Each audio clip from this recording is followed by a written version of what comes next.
Oi, pessoal. O Câmara Aberta de hoje fala sobre exercícios físicos. O verão já é a próxima estação, o que faz muita gente querer entrar em forma, correr atrás do prejuízo de um ano sedentário e de alimentação irregular. Mas se isso for feito sem as orientações corretas, pode acabar prejudicando a saúde. O programa traz informações para você que quer começar a se mexer e também para quem já se exercita e quer melhorar o desempenho. Quem traz todas as dicas para a gente é o educador físico Pedro Shoa. O Câmara Aberta está começando.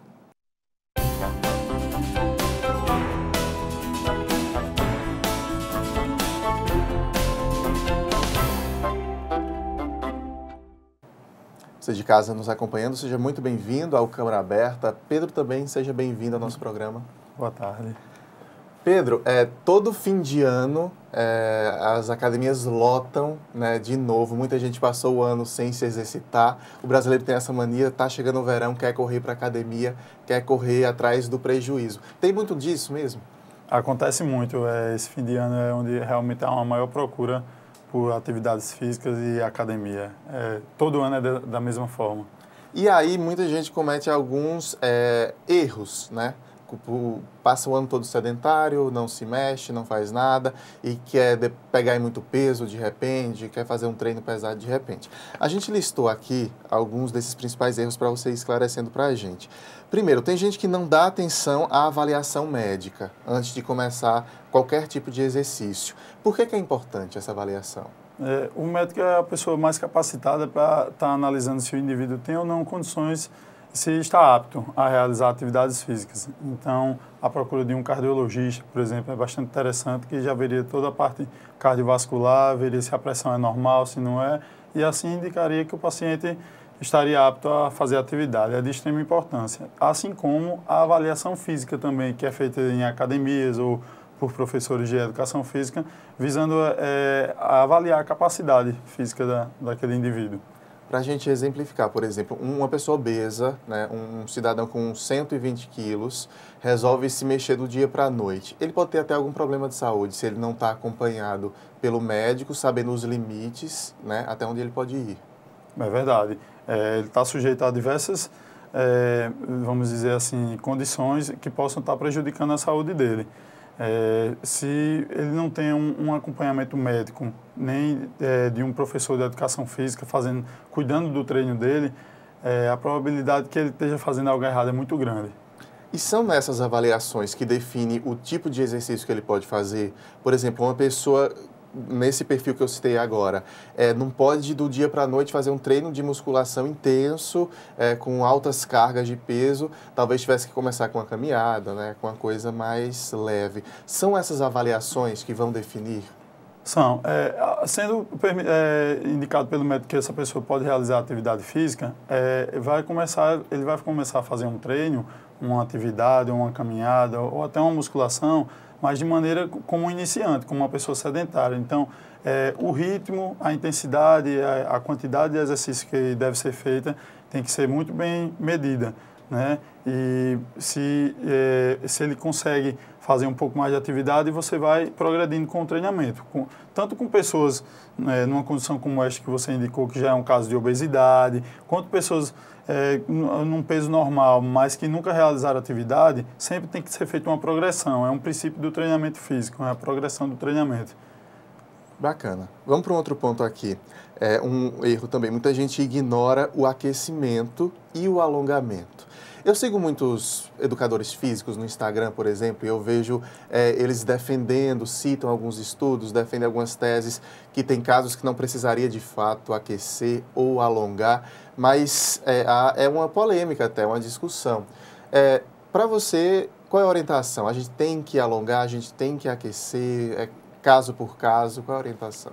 Então, a literatura indica o seguinte, que o corpo, para ele realizar um desempenho, ele tem que estar apto para isso. Então, tem que ser feito um aquecimento geral, onde você vai preparar seu corpo a nível de coração, aumentar os batimentos cardíacos, aumentar a quantidade de sangue nas veias, fluindo, a fluidez articular, deixar suas articulações mais aptas a tanto sobrecargas como a impactos, certo? E em seguida você deve fazer um aquecimento específico, que está diretamente relacionado com o tipo de atividade que você vai fazer. Se você vai fazer uma musculação, você pega o mesmo exercício, utiliza uma carga baixa, aquece especificamente, faz movimentos com as articulações ali que você vai utilizar para, em seguida, realizar o desempenho, né, que é o treino propriamente dito. Então é fundamental existir. É fundamental. Primeiro você prepara de uma maneira geral e depois prepara de uma maneira específica para, em seguida, fazer seu treinamento.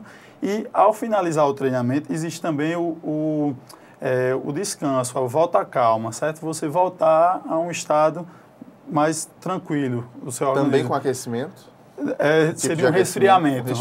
É o contrário. Como né? se faz? Uma caminhada mais leve? Uma caminhada leve, muito baixinha, leves alongamentos, tá? Você pode, no início do treino também, fazer breves alongamentos. Breves, o que quer dizer breve? Não forçar demais, não ir até sentir dor. Fazer apenas um pouco e normalmente dinâmicos, ou seja, com movimento, alongamentos com movimento, são os mais indicados antes da atividade física. No final, você pode fazer um pouquinho mais suave, segurar um pouquinho mais para o relaxamento. Então, o alongamento também é necessário. Também é necessário. É importante. E aí foi a nível de treinamento. Em dias alternados ou em horários diferentes, aí você deve fazer também um treino de flexibilidade. Mas não combina flexibilidade muito com musculação, porque já há um rompimento de fibras, então é melhor fazer em outros horários também, mas de maneira mais acentuada, para obter ganhos mesmo em flexibilidade. E o aquecimento inicial que você fala também pode ser uma esteira, uma bicicleta para quem está na academia, ou uma caminhada mais leve para quem foi, por exemplo, correr na praia. Começa de leve, começa tranquilo antes de acelerar. Perfeito. Quem vai correr começa devagarzinho e depois cria seu ritmo. Já na musculação e outras atividades você pode fazer uma esteira, uma bicicleta, uns polichinelos, uma corda. Pular corda é uma atividade que prepara muito bem e em seguida a atividade. Perfeito. A gente cita aí, Pedro, alguns exercícios aeróbicos, né? Acho que pular corda é aeróbico também. Também. Esteira, bicicleta. Tem uma outra polêmica. Tem gente que defende que o exercício aeróbico sozinho, isolado, ele não adianta muita coisa para emagrecer. Não seria uma estratégia ideal. Eu vejo muito educador físico falando isso, que é preciso conciliar com a musculação, com outro tipo de exercício. É isso mesmo? Está correto. O exercício aeróbico ele é uma grande ferramenta, uma ferramenta muito importante, mas as pessoas também não utilizam da maneira correta todas as vezes. O treino aeróbico que mais emagrece, hoje tem se estudado muito, é o treino de alta intensidade, chama-se treino intervalado. Você faz um estímulo, por exemplo, na bicicleta, uma pedalada muito forte, seguida de uma pedalada mais leve, cronometrados. É o que chama de HIIT? HIIT também, que é High Intensity Training, é um treino intenso. Então, você faz um pico muito intenso, seguido por um intervalo de recuperação, geralmente ativo, né? Então, você dá um pique na esteira, numa velocidade muito alta, reduz a velocidade, uma breve recuperação, o estímulo de novo. Esses treinos, por serem mais intensos, são mais curtos também. Você não vai passar 40, 50 minutos correndo a uma velocidade muito alta. Você vai fazer treinos menores, certo? De 10, 15, 20 minutos, depende do treino. Isso aí te poupa tempo e é o exercício aeróbico que mais é efetivo, tá? Junto com a musculação ou outra atividade física e a dieta, aí sim os resultados são os esperados. Não adianta você querer fazer só o aeróbico porque acha que vai queimar gordura. O aeróbico, quando a gente faz num ritmo contínuo, 40 minutos correndo a 7 km por hora na esteira, realmente vai solicitar mais gordura como fonte de energia. Mas acabou o exercício, o seu metabolismo volta ao normal. Já quando você utiliza a musculação, você usa mais carboidratos como fonte de energia, ou no próprio exercício aeróbico intenso, vai se usar mais carboidratos como fonte de energia. Mas na recuperação, seu metabolismo vai continuar acelerado. Você vai continuar gastando energia, oxidando gorduras. Então, o treino, tanto de musculação como aeróbio intervalado, são mais eficientes e devem ser utilizados juntos. Com a dieta também. Você fala aí da dieta, é importante um acompanhamento do profissional também, da nutrição, do nutricionista no caso. Tem gente que treina intenso todo dia, mas às vezes tem uma alimentação com excesso de carboidrato ou de gordura e acaba não tendo o resultado necessário, né? Perfeitamente. O profissional de nutrição é de extrema importância na atividade física e, de uma maneira geral, para a saúde. É ele quem vai indicar a quantidade correta de carboidratos, por exemplo, de proteínas, de acordo com o consumo que aquela pessoa tem.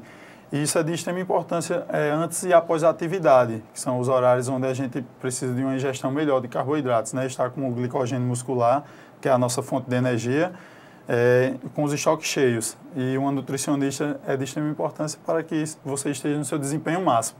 Atividade física sempre pensa assim em desempenho.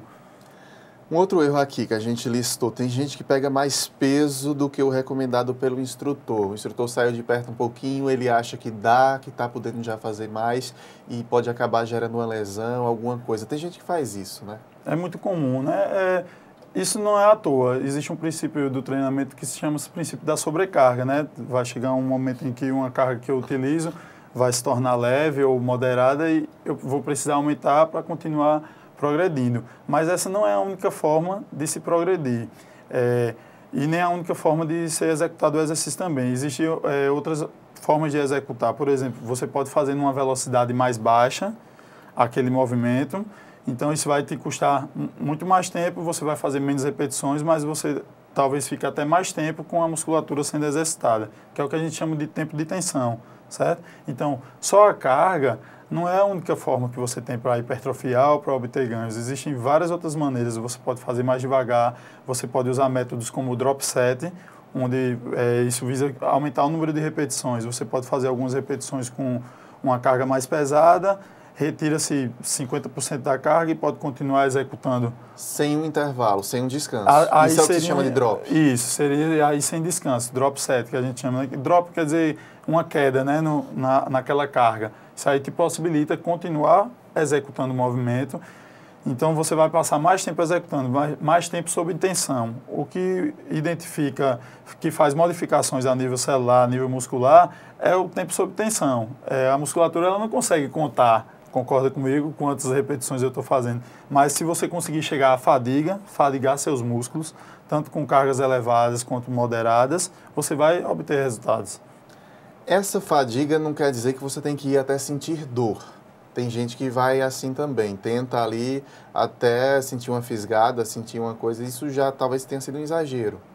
Olha, existe uma dor que ela é comum, que é a dor da acidose muscular. Vocês que já realizaram atividade física já devem ter experimentado isso. Você está executando aqui um movimento e começa a queimar. E daqui a pouco você não consegue mais executar aquilo. Aquilo é uma fadiga a nível de acidose muscular. A musculatura fica ácida e você cessa a contração muscular, você entra em fadiga. No caso do drop set, por exemplo, você baixa a carga e como a carga diminuiu, você consegue ainda executar. Essa dor é válida. É uma dor natural do exercício.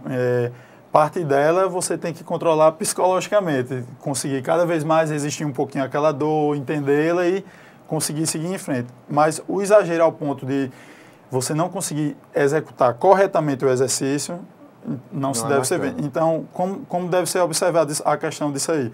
Faz o exercício até onde você consegue manter a técnica correta. Perdeu a técnica, perdeu postura. Cessa o exercício, se você quiser continuar, reduz a carga, ou pode dar um breve intervalo de 15 segundos e executar novamente, ou esperar o intervalo estipulado pelo professor, que normalmente vai variar de 30 segundos a 2, 3 minutos, dependendo do tipo de resultado que você deseja. Se é ganho de força, você descansa mais, porque você precisa restaurar melhor os seus estoques intramusculares. Se é resistência, você dá intervalos menores para você conseguir resistência naquela musculatura. Bacana, vamos fazer uma pausa rápida aqui para o intervalo. Na sequência, então, continuamos esse bate-papo sobre exercícios físicos com o educador físico Pedro Uchoa. Até já!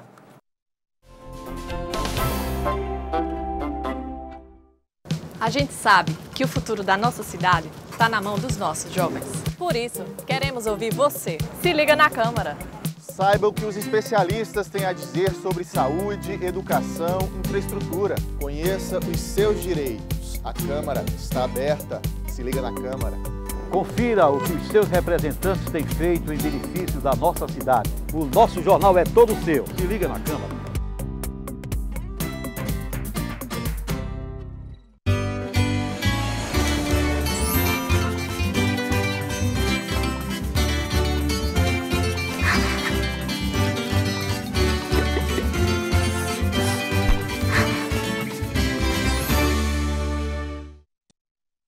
Ata. A palavra vem do latim acta diurna e tem sentido de registro. Na Câmara, são as atas que guardam os registros de tudo o que acontece durante as sessões. Você fica constrangido quando encontra uma pessoa com deficiência? Então, está na hora de mudar. Deficiência não é doença e essas dicas são para você. Risque do seu vocabulário palavras como surdo-mudo, surdinho ou mudinho. Use a palavra surdo para se referir a pessoas que não ouvem. Mesmo que o surdo esteja acompanhado de um intérprete, fale sempre dirigindo-se a ele e não ao intérprete. O surdo pode se comunicar com você por meio da linguagem de sinais, da escrita ou pela linguagem labial. Neste caso, fique de frente para ele e fale pausadamente.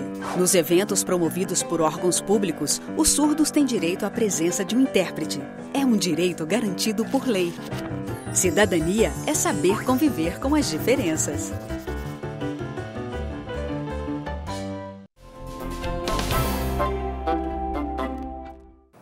Câmara Aberta está de volta, hoje falando sobre exercícios físicos, dicas de como fazer de maneira correta e não prejudicar a saúde. Nosso convidado é o educador físico Pedro Uchoa. Pedro, a gente vinha falando de uma série de dicas, principalmente para quem faz musculação em academia, só que a academia é um ambiente que nem todo mundo gosta de ir, né? Quer buscar outras formas de exercício físico. Aqui na Orla, por exemplo, eu observo que há um tipo de treinamento, acho que funcional, que chama, feito na areia. Tem gente que vai andar de bicicleta, tem gente que vai correr. Tem um exercício correto para cada pessoa? Quem não gosta de ir para a academia, como é que consegue achar uma coisa bacana para começar a se mexer? Bom, existem os exercícios funcionais ou de circuito também, é muito comum se ver na praia, né? Que são várias estações, você vai realizando alguns tipos de atividades diferentes de maneira sequenciada.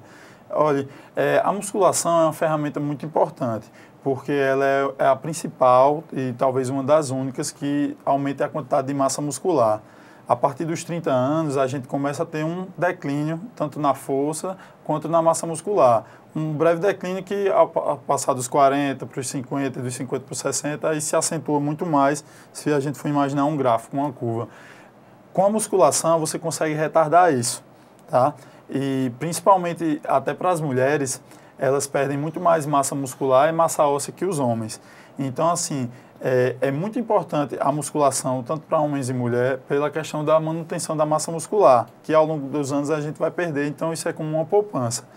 Poucas atividades vão conseguir substituir a musculação. Então, nessas atividades de circuito ou funcional quer dizer o quê? Que visa alguma funcionalidade. Então, se eu pegar um idoso, por exemplo, qual é a funcionalidade que eu quero para ele? Ele conseguir se levantar, ele conseguir equilíbrio no chuveiro, esse tipo de coisa. Então, deve ser trabalhada a força muscular dele e o ganho de massa muscular com esse objetivo. Com esse objetivo, isso é a funcionalidade. Não é só estética, né? O exercício físico tem a ver com nossa saúde, nosso bem-estar diário. Né? Com certeza.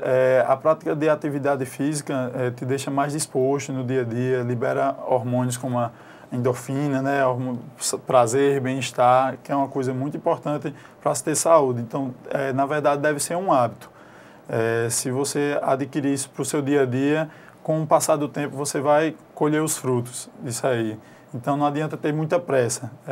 Os efeitos estéticos demoram um pouco mais do que os efeitos internos, que são de grande importância também. A gente tem um outro erro aqui de muita gente, que é fazer apenas os exercícios que gosta. Né? Vai para a academia, por exemplo, e passa um tempão só treinando braço, treinando peito e esquece, né, os outros grupos musculares. Isso pode, inclusive, prejudicar depois. O corpo vai ficando, talvez, desestruturado ali, né? Com certeza. Tanto em termos de simetria, né, corporal, como em termos de funcionalidade também. O corpo todo deve ser trabalhado. Inclusive, são os tipos de atividade que são mais benéficos. São os exercícios multiarticulares, que mexem com várias articulações e não isolam um músculo específico, né? O Colégio Americano de Medicina do Esporte, ele indica que a gente deve fazer tanto exercícios resistidos, né, com resistência, ou seja, musculação, tanto exercícios aeróbicos, exercícios de flexibilidade e exercícios de agilidade. Então, a gente não deve se prender só a máquinas de musculação, certo? Deve realizar exercícios livres, exercícios com saltos, todo esse tipo essa gama de exercícios fica uma coisa mais completa, né? Até exercícios de breves deslocamentos de ida e volta, para deixar o indivíduo assim, dentro do maior parâmetro de saúde, com todos os estímulos necessários. Entendi. Tem um outro ponto aqui para a gente falar. Tem gente que só bebe água quando a sede aperta mesmo, né? A hidratação é fundamental antes, durante e depois do exercício? Excelente dica, dúvida. Quando a gente sente sede, a gente já está desidratado. Então, a gente tem que ter o hábito de beber ao longo do dia vários copos com água e se hidratando ao longo do dia.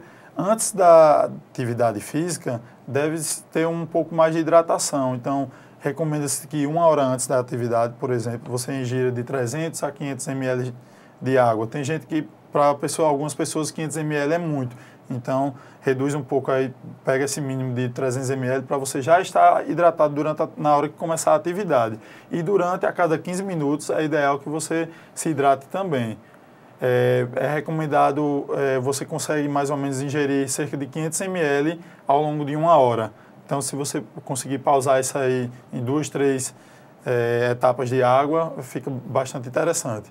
Queria falar também da escolha da roupa, Pedro. Tem gente que vai no tênis mais transado, mais legal e às vezes não é tão confortável, tão ideal para o treino, assim como também uma camisa, uma bermuda. É fundamental estar bem vestido para fazer exercício físico, né? Com certeza. Eu acredito que a melhor roupa para se vestir é aquela que você esteja confortável e que te permita realizar todos os movimentos sem nenhum incômodo, né?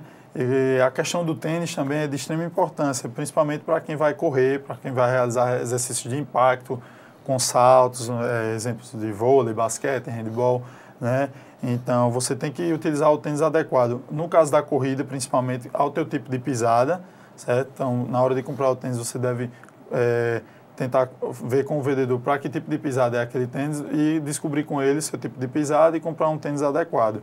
E na musculação também, muitas pessoas gostam de treinar com o tênis, aqueles tênis meio ondulados. E nos exercícios de perna, de equilíbrio, dificultam muito.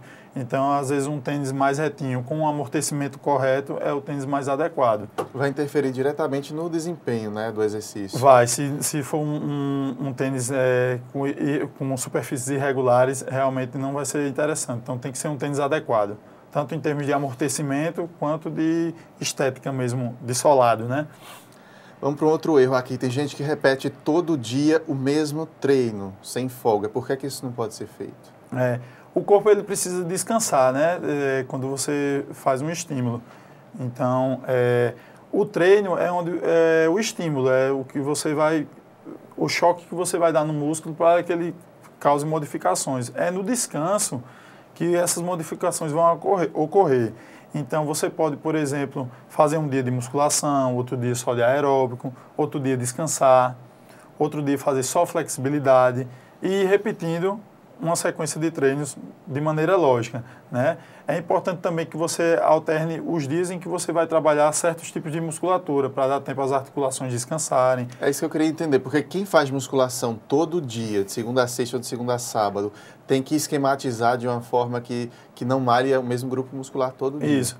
E se você olhar direitinho, a maioria dos exercícios vão trabalhar músculos diferentes ao mesmo tempo. Por exemplo, a maioria dos exercícios de peito, de costa, trabalham o ombro. Então, se eu um dia treinar peito, outro dia treinar costa, no outro dia for treinar ombro, eu estou treinando ombro 3 vezes ao dia, 3 vezes na semana, perdão. Então, tudo isso tem que ser pensado. E a pessoa mais adequada para pensar esse tipo de coisa, essa periodização, é o educador físico. Ele vai montar um treino visando uma recuperação adequada para um novo estímulo igual. Entende? Bacana. Outro erro aqui de muita gente que mede os resultados do treino só pela balança. Não dá para a gente se basear só pela balança, né? Não, a balança nem sempre vai te dar aquele número ali, vai te dizer o teu real resultado. A gente, na educação física, com a avaliação física, na nutrição também, a gente utiliza o percentual de gordura, que é a fonte mais adequada para a gente ver se você está emagrecendo ou não, e o percentual de massa magra também. Então, existe também o nível de hidratação. Às vezes você vai na balança, vai se pesar, mas você está com nível de hidratação baixo, acha que emagreceu. As pessoas utilizam, por exemplo, as camisas de manga longa ou calças, tentando suar mais, pensando em perder mais gordura, mas na verdade você está aumentando a temperatura do corpo e eliminando mais na forma de água, né? Que é o suor. Vai conseguir pesar menos só naquele momento após o exercício físico. Isso. Recuperou a água, voltou ao mesmo peso. Exatamente. Então a maneira mais adequada de você medir resultados é uma avaliação física que te dê o percentual de gordura, que geralmente é executado pelas dobras cutâneas, e também que te dê o percentual de hidratação, que são as balanças de bioimpedância, bastante utilizadas nos consultórios de nutrição e pelos nós educadores físicos, né? A gente utiliza muito. Bacana. Outro ponto aqui, gente que treina de forma irregular. Eu acho que isso é bem comum. Pede a um professor da academia para preparar um treino para 5 dias por semana e essa pessoa vai segunda, quinta e sexta, quando vai 3 dias. Ter um treino específico para ser um treino diário e não estar fazendo isso pode não chegar a lugar nenhum, resultado nenhum, né? É verdade. Existe o princípio da continuidade, né? Que para você continuar tendo as adaptações, você tem que continuar dando os estímulos. Se esses estímulos forem num espaço muito grande de tempo, você não consegue nem evoluir e não consegue chegar onde você quer, né? Você precisa ter, assim, como é que se diz, uma periodização onde você execute o exercício, descanse para ele e quando estiver no melhor momento para executá-lo novamente, você esteja executando. É para isso que serve a periodização do exercício. Então, se o professor passou uma ficha de 5 dias, você tem que fazer porque ele vai fazer um treino onde você demora um pouco mais para se recuperar e para voltar a utilizá-lo novamente. Descuidar da postura. A gente falou um pouquinho de postura lá no início do programa. Qual a importância de estar fazendo um exercício físico com a postura correta? Naquele momento da atividade física, você está executando, fazendo força, né? Utilizando cargas. Então, se você utiliza assim, se você utiliza cargas em uma postura inadequada, isso está mexendo com toda a tua cadeia muscular, onde na verdade você deveria estar numa posição mais correta, adequado, o abdômen contraído. Na maioria dos exercícios, se você quiser uma dica muito boa, é o abdômen contraído, porque ele é utilizado na nossa postura, tanto o abdômen como os músculos lombares. Se a gente está com essa musculatura contraída durante a atividade, é um bom indicativo da postura correta. Vai proteger tua coluna, que é uma das principais regiões de lesões em atividade física, e garantir que você está executando o exercício correto. Tem fatores principais que causam lesões? Tem um erro principal que as pessoas acabam cometendo e se lesionando?